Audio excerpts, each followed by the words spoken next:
Ah, les vacances en train, les départs chahutés avec les bagages depuis les gares parisiennes de Montparnasse ou de Lyon vers l'ouest ou le sud de la France.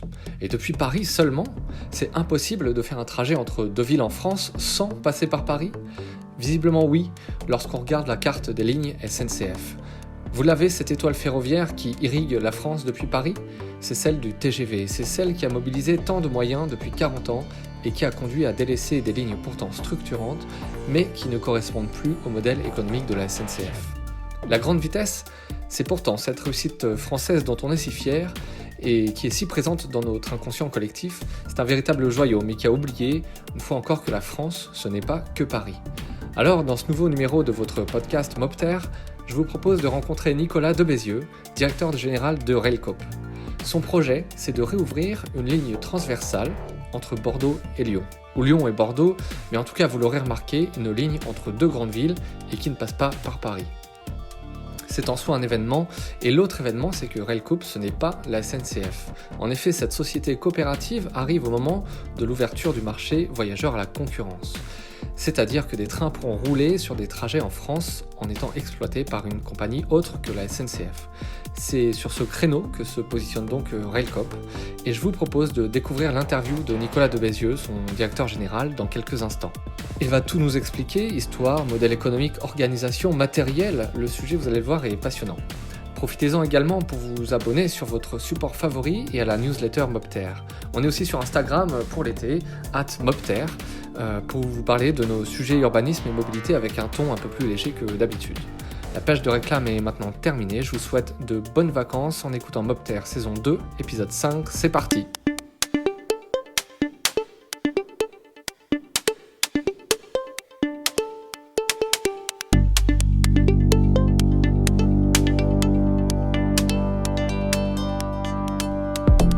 Bonjour Nicolas Debézieux.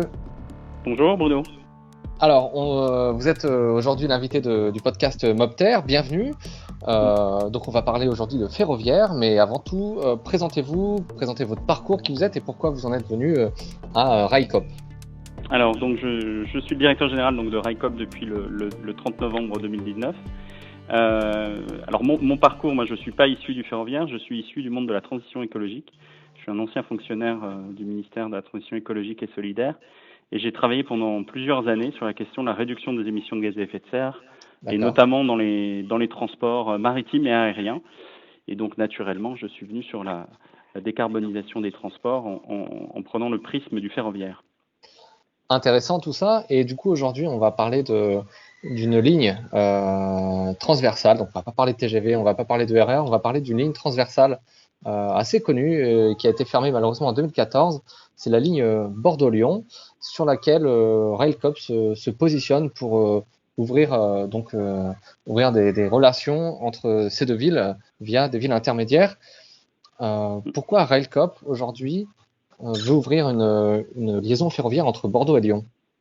Alors parce qu'il y a un potentiel, parce qu'il y a un marché. Clairement, nous aujourd'hui, on a une société coopérative. Ça veut dire quoi ? Ça veut dire qu'on a une société. Donc on va se positionner effectivement sur des lignes qui sont viables, mais qui ne sont pas nécessairement considérées comme suffisamment rentables par rapport aux entreprises classiques du marché. C'est-à-dire, comme on est une société coopérative d'intérêt collectif, nous, la priorité, c'est d'aller sur des lignes qui ont un très fort impact territorial. Et la ligne Bordeaux-Lyon répond à tous ces critères, c'est-à-dire c'est une ligne extrêmement importante pour l'aménagement du territoire, mais qui en même temps est une ligne sur laquelle il n'y a pas besoin de subventions publiques, puisqu'en fait elle est viable. D'accord, très bien. Et justement, c'est quoi l'histoire un petit peu de cette ligne ? Pourquoi elle a été arrêtée et comment c'est possible aujourd'hui de la relancer ? Alors, déjà, il y a eu plusieurs lignes, Bordeaux-Lyon, il y avait plusieurs itinéraires. Nous, on va passer par l'itinéraire nord via Limoges. L'itinéraire sud, on ne peut plus l'utiliser puisque la liaison, puisqu'il y a une section en fait, de voie qui est coupée. Donc, cette ligne, en fait, a eu un certain succès puisqu'elle permettait, il y a même eu un Bordeaux-Genève pendant un temps. Mais disons qu'elle ne correspondait pas exactement à une stratégie qui avait été confiée à la SNCF, notamment de développer la grande vitesse à partir de Paris. Et donc toutes ces lignes province-province en train classique ont finalement été progressivement délaissées. Donc il y a eu moins d'investissements, donc elles étaient moins performantes, et du coup au final elles ont perdu en rentabilité. Et par Ok. ailleurs, sur ces lignes-là, notamment sur le Bordeaux-Lyon, ces liaisons interrégionales sont ni de la compétence de la région Nouvelle-Aquitaine, ni de la compétence d'Auvergne-Rhône-Alpes, puisqu'on est sur des liaisons interrégionales.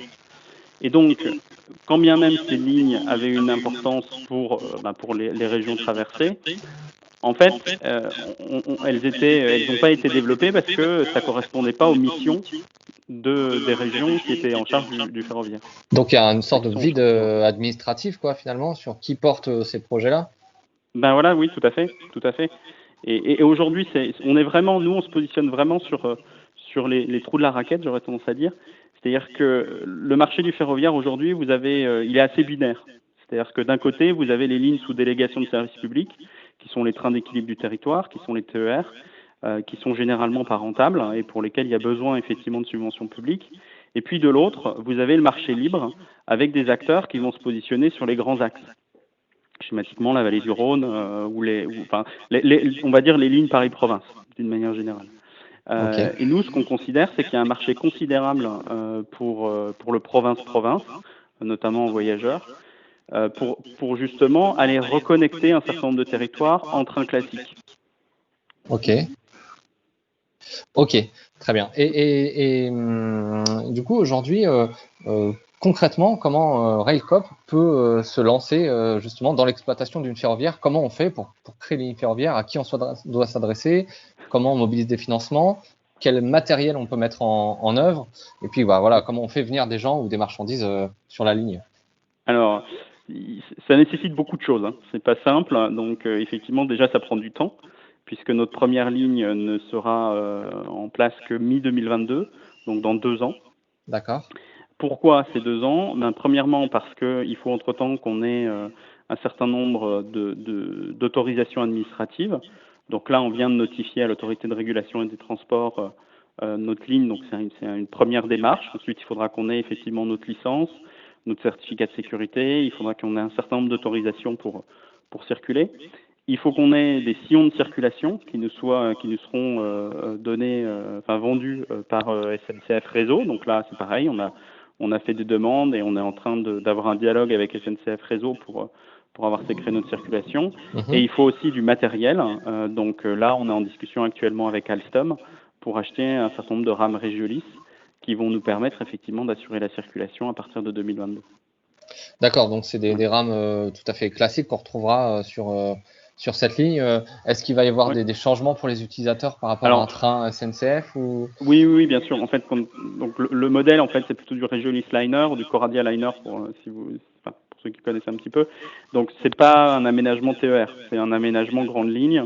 D'accord. Et d'ailleurs, nous, on a demandé à Alstom un certain nombre d'aménagements spécifiques pour augmenter d'ailleurs le niveau de confort de ces rames. On est en discussion effectivement avec Alstom sur ce sujet. Donc, on le saura dans les prochains mois, ce qui est faisable, parce que ce qui nécessite notamment pas de réhomologation du matériel, puisque si on a des réhomologations, ça rajoutera encore du délai pour pouvoir lancer la première ligne. D'accord. Et oui, du coup, le matériel finalement assez connu, aménagé. Qu'est-ce qu'on trouvera justement comme service à bord des trains de Railcoop? Qu'est-ce que le voyageur pourra faire, utiliser, emmener aussi en bagage peut-être, des vélos ou des choses comme ça? Alors, nous, notre positionnement, pour être clair, c'est de prendre des parts de marché à la voiture. Ok. Donc, c'est pas de prendre des parts de marché au train et notamment au TGV, mais l'avion, c'est peu probable, quoique. Mais en fait, dans nos analyses, on a vu qu'on en prenait quand même un petit peu, puisqu'on est quand même sur des temps de parcours qui peuvent être assez longs. Oui. Donc, on compense en fait ce temps de parcours par des services à bord, qui sont de la restauration de qualité. Ça, c'est quelque chose qui nous a été demandé très fortement. Donc, il y a la restauration de qualité, la possibilité d'emporter des bagages, de voyager avec son vélo, ça c'est fondamental, d'avoir des espaces, quand on est de la clientèle business, d'avoir des espaces un peu isolés pour pouvoir passer des appels téléphoniques confidentiels. Alors, bien entendu, il y aura le Wi-Fi à bord des trains, d'avoir des espaces dédiés pour les enfants. Donc, tout ça, c'est du confort additionnel qu'on va trouver à bord de nos trains. Et c'est des choses qu'on voit finalement encore assez peu dans les trains. On sait par exemple qu'emmener un vélo dans certains trains c'est super compliqué. ça peut coûter cher. Donc il y aura une espèce de valeur ajoutée qui n'est pas forcément un temps plus court, mais finalement un meilleur confort, quoi, c'est ça? Oui, tout à fait, on compense. Alors un temps plus court, sachant quand même qu'aujourd'hui, par exemple, pour faire Bordeaux-Lyon en voiture, il faut 5h30. Nous, notre train, il mettrait un peu moins de 7 heures. Aujourd'hui, on a calculé 6h47 Ouais. pour le trajet. Donc c'est vrai qu'on mettra 1h15 de plus, sous réserve qu'on fasse la route sans pause. Donc on mettra grosso modo peut-être 1 heure, 3/4 d'heure à 1 heure de plus. Par contre, effectivement, il y aura l'avantage du confort, le fait de pouvoir emporter des bagages, la sécurité aussi, qui est fondamentale, puisque le train est quand même un moyen de transport particulièrement sûr. Et donc aujourd'hui, dans les analyses qu'on a montrées, on a montré qu'il y avait une vraie demande pour ça, et donc il y avait un marché et qui nous permettait effectivement de se positionner sur le Bordeaux-Lyon. Mais pour être clair, le Bordeaux-Lyon, ce sera notre première ligne portée-étendard. Mais nos objectifs, c'est ensuite d'aller sur d'autres lignes qui vont permettre effectivement de recréer un certain nombre de connexions directes. D'accord.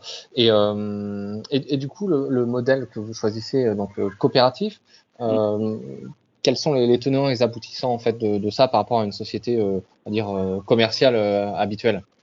Alors, il y a plusieurs choses. On est une société coopérative d'intérêt collectif, et chacun des termes est important. Donc, on est une société, ça veut dire qu'on est une société anonyme, un capital variable, donc tout ce qu'il y a de plus classique, on est une société. Mais on est une société d'intérêt collectif. Donc, intérêt collectif, ça veut dire quoi? Ça veut dire que la loi nous impose que nos bénéfices soient réinvestis dans l'entreprise pour notre mission. Et notre mission, c'est de renforcer le ferroviaire. Donc, en gros, les bénéfices qu'on va faire sur le Bordeaux-Lyon et sur les autres lignes à venir vont pas servir à rémunérer les actionnaires, mais vont servir effectivement à développer le ferroviaire, à améliorer les services. Ça, c'est fondamental. Et on est une société donc coopérative d'intérêt collectif. Ça veut dire que dans la coopérative, il y a un principe de gouvernance qui est une personne égale une voix. Donc, quel que soit le nombre de parts sociales détenues par nos sociétaires, leur pouvoir est le même. Donc, ils ont une voix. Alors après, il y a un autre aspect coopératif qui est important, c'est que dans la coopérative, ça permet d'avoir des partenariats publics-privés. Donc aujourd'hui, nous, on a prévu une catégorie sociétaire, un collège spécifique, qui va être réservé aux communes et communautés de communes. Pourquoi? Parce que aujourd'hui, le ferroviaire est extrêmement important pour un certain nombre de territoires. Et il doit être pensé en lien avec l'aménagement du territoire, qui est une compétence, effectivement, des communes traversées.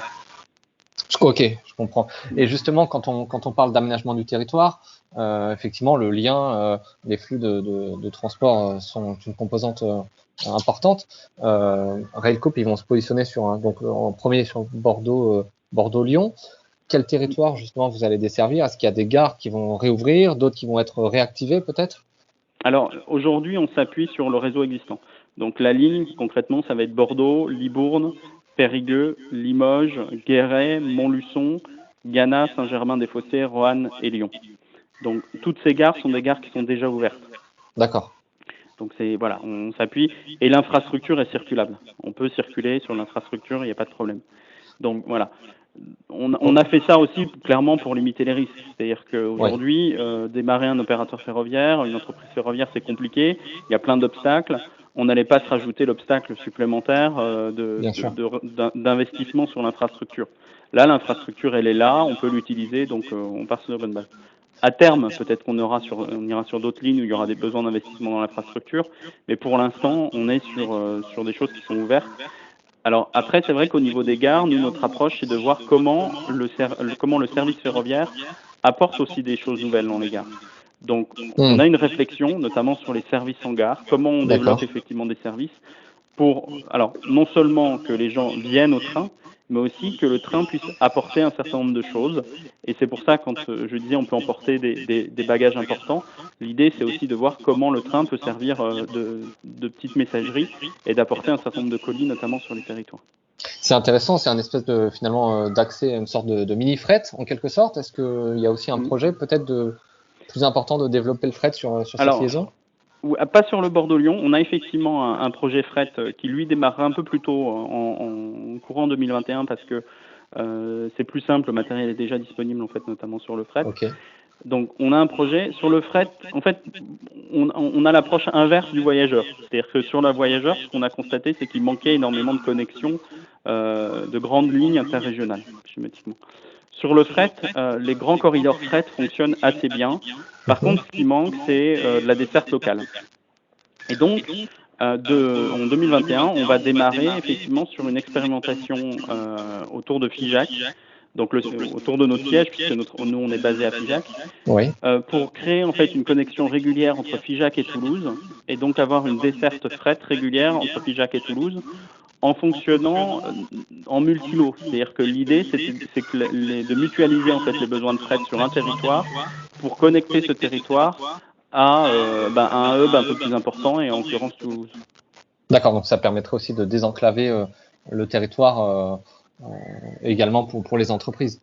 Exactement. Oui, tout à fait. Et si ça fonctionne, l'idée, c'est de le reproduire ailleurs. Alors, on a, au niveau de la desserte territoriale, pour vous dire aussi un peu notre réflexion, donc comme je le disais, nos bénéfices doivent être réinvestis pour renforcer l'usage du ferroviaire. Donc, on a initié déjà des choses. On a déposé avec le syndicat ferroviaire du Livradois-Forez un dossier auprès de l'ADEME, donc le Livradois-Forez qui est entre Saint-Étienne et Clermont-Ferrand. L'idée est de voir comment on repense la question ferroviaire sur des territoires peu denses, en se posant la question de l'infrastructure, en se posant la question des services en gare, en se posant la question des services à bord, du matériel, donc en essayant d'avoir une approche assez holistique de la question ferroviaire pour voir comment rendre le ferroviaire pertinent sur des territoires peu denses. D'accord. Donc c'est quelque chose qui est quand même super intéressant. Et je me posais la question justement pour un projet comme ceci qui semble plus ouvert, est-ce que tout le monde peut être finalement acteur de Railcoop en souscrivant un départ? Ah bien sûr, oui, c'est le principe. Donc effectivement, on a une société coopérative. Ce que j'ai pas dit, c'est que aujourd'hui la majeure partie de nos sociétaires, on est aujourd'hui, on approche les 950. J'espère que d'ici la semaine prochaine, on va dépasser les 1000. Et la majeure partie, c'est des personnes physiques qui sont présentes partout en France et qui peuvent effectivement participer au développement du service. Donc très concrètement, on a lancé là un groupe de travail sur le service annuel 2023, donc sur ce qu'on va faire en 2023. Et l'idée, c'est que ce soit nos sociétaires qui nous disent, nous, on souhaiterait avoir une ligne à tel endroit. Et donc ensuite, le rôle de l'équipe opérationnelle, ça va être d'analyser les potentialités de ces lignes et de voir comment on les développe, comment on les met en place et quel schéma on a pour les rendre économiquement viables. Ok. Et justement, vous avez déjà mené des études de marché et de clientèle potentielle sur cet axe-là? Sur le Bordeaux-Lyon ? Oui. Oui, sur le Bordeaux-Lyon, on a fait 2 études. On a fait une étude interne en s'appuyant sur nos propres compétences et on a fait valider cette étude par Sistra, qui a mené sa propre étude. Et heureusement, les 2 études concordaient avec des résultats similaires. Et donc, c'est ce qui nous permet effectivement de constater qu'on est viable en fait sur cette ligne. D'accord. Et ça représentait, pour qu'on se fasse une idée, combien de voyageurs par an? Enfin, je sais pas si vous avez. Alors, on est sur 690 000 voyageurs. On a sur un potentiel de 690 000 voyageurs en ayant un positionnement tarifaire qui est celui du covoiturage. D'accord. Donc, c'est quand même relativement accessible finalement. Oui, tout à fait. Et on arrive à être viable. Alors, pour être clair, on arrive à être viable parce que on a fait un certain nombre de choix. Notamment, on a essayé d'optimiser au maximum la maintenance du matériel. On a donc une rotation très forte du matériel. On circule aussi sur des lignes. C'est ça l'avantage en fait, c'est qu'on circule quand même sur des lignes qui sont considérées comme des petites lignes. Donc qui ont pas la même redevance qu'on devrait payer si on était sur une ligne TGV. Et pour vous donner un ordre d'idée, on est quand même sur un facteur de 1 à 10, donc c'est des coûts qui sont quand même énormes. Donc voilà, et puis tout simplement, on est, nous, une société coopérative d'intérêt collectif, ce qui veut dire qu'en fait, on n'a pas les mêmes ratios de rentabilité. C'est-à-dire que nous, l'important, c'est d'arriver à l'équilibre économique. Alors, éventuellement, d'avoir quand même des provisions pour risques et ce genre de choses. Mais nous, c'est pas de faire la marge la plus importante, puisqu'on n'a pas d'actionnaires à rémunérer. Nos sociétaires sont partie prenante, mais quelque part, les dividendes qu'on pourrait éventuellement le verser si jamais ils le décidaient sont encadrés par la loi, et donc on on est du coup sur des modèles qui sont différents de ceux de l'économie classique. Oui, il y a moins besoin de sortir finalement de dividendes pour satisfaire les actionnaires aussi peut-être, quoi. Bah exactement, oui, c'est tout à fait ça. En Sachant fait, pour que être clair, quand on a 60% de nos bénéfices, pardon, excuse-moi, 60% de nos Non, pas de bénéfices souci. qui doivent rester dans l'entreprise, Oui, 40% qui peuvent éventuellement servir à rémunérer nos actionnaires, à la condition que la rémunération n'excède pas un taux qui est, enfin, en gros, quasiment 0%. Enfin, un peu plus, mais on est autour des deux, je crois que actuellement, ça doit être 2%, quelque chose comme ça. Donc, on est sur des niveaux de rémunération éventuellement très faibles. Et d'ailleurs, c'est pas sûr que nos sociétaires décident d'avoir des dividendes. Ils peuvent très bien décider de mettre 100% pour le renforcer l'usage du ferroviaire. Voilà. ok. Et pour terminer, c'est quoi les prochaines actions pour Railcoop? Quels sont les prochains jalons qui vont vous permettre d'avancer dans l'ouverture de cette ligne? Alors, nous, la chose qui est vraiment essentielle, c'est qu'on arrive à atteindre un capital social de 1,5 million d'euros, si possible d'ici décembre de cette année. Ok, Pourquoi décembre de cette année? Parce qu'on va faire notre demande de licence en fin d'année. Et l'une des clauses pour avoir la licence voyageur, c'est d'avoir 1,5 million d'euros de capital social.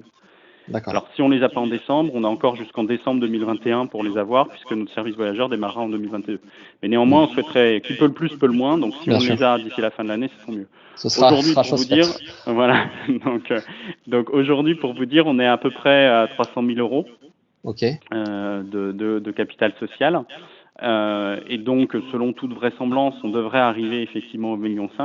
Mais ce qui est important, c'est effectivement de créer la communauté et qu'on ait une communauté de sociétaires effectivement qui se renforce. qui se renforce, qui sont Justement actifs. pour atteindre le capital social d'1,5 million.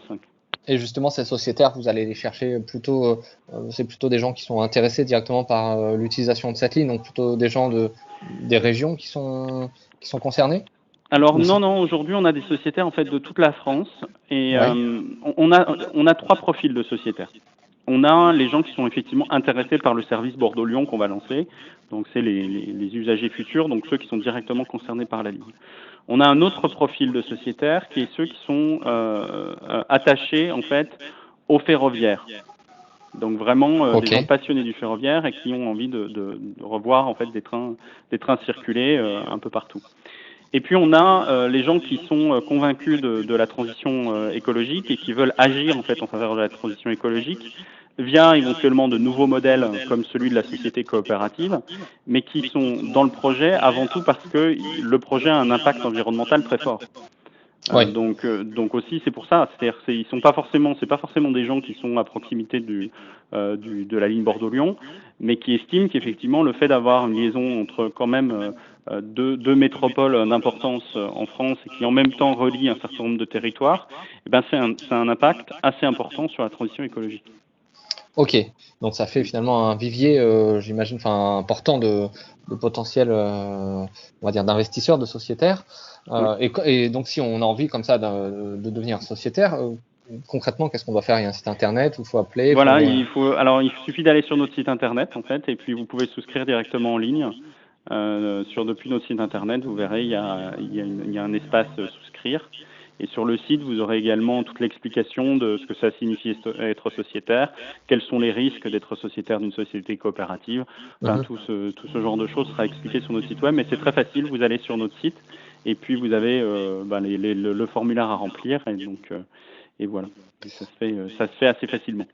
Ok, eh bien le message est passé et puis on invite du coup les gens d'une part à aller découvrir le projet Railcoop en effet sur le site, donc c'est railcoop.fr tout simplement. Oui, c'est ça. Et puis donc de devenir sociétaire si l'envie leur prend.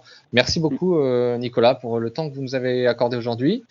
Eh ben, merci Bruno. Oui. Et puis bonne continuation dans ce projet en espérant donc qu'il voit le jour en fonction des objectifs que vous êtes fixés. C'est franchement intéressant, innovant et on souhaite plein de réussite donc à ce projet Railcoop.